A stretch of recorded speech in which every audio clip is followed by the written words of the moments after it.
Wewe mwanafunzi, mbona umechelewa? Ulikuwa wapi? Mnakaa mnazurura mtaani ovyo ovyo, nashindwa kufika shuleni. Kwa nini? Au hiyo adabu umejifunzia wapi? Na nani anaweza kuelekeza? Muda wa kufika shuleni ni saa ngapi hapa hivi? Kwa nini uchelewe shuleni? Au na wewe umesikia kwamba tumefunga shule? Naomba isije kajirudia tena. Nakupa onyo, usije kujirudia. Mwalimu, samahani, nakuahidi haitajirudia tena. Sema niliamka, nikaanza kunyonyesha mtoto wangu. Sasa nilipomwona kumwacha mtoto wangu, leo nikimwacha hajanyonya, anawatesa sana wadogo zangu hapo nyumbani. Inakuwa ni changamoto sana mwalimu. Haitajirudia mwalimu, samehe tu mwalimu.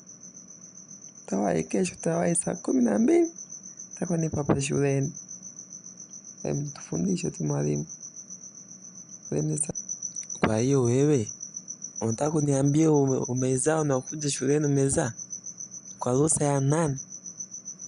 Au serikali ya nani imesema uje shuleni umezaa? Tena naomba kesho njoo na wazazi wako. Usipokuja na wazazi wako, naomba usije shuleni kwangu. Sitaki nikuone. Toka tena hapa saizi. Hapana mwalimu. Mwalimu, naomba nisamehe tu mwalimu. Haitajirudia tena mwalimu. Mwalimu, naomba tu nisamehe, usinifukuze shule mwalimu. Hii ilikuwa ni bahati mbaya tu mwalimu. Naomba nisamehe mwalimu. Sasa mwalimu, mimi naacha shule sasa mwalimu, nitaishije mwalimu?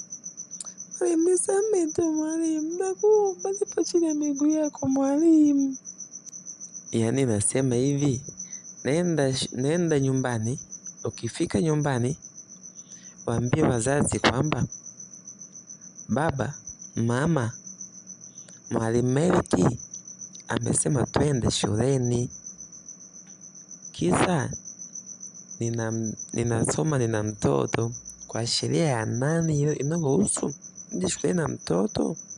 Amesema mwende nyinyi wazazi. Ya hawezi akafundisha mzazi.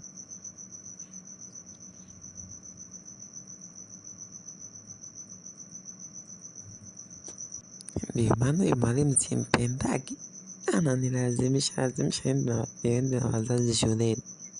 Kwanza tuende na wazazi, naenda kuchukua wazazi wa mchongo. Tuona tutanifanyeje.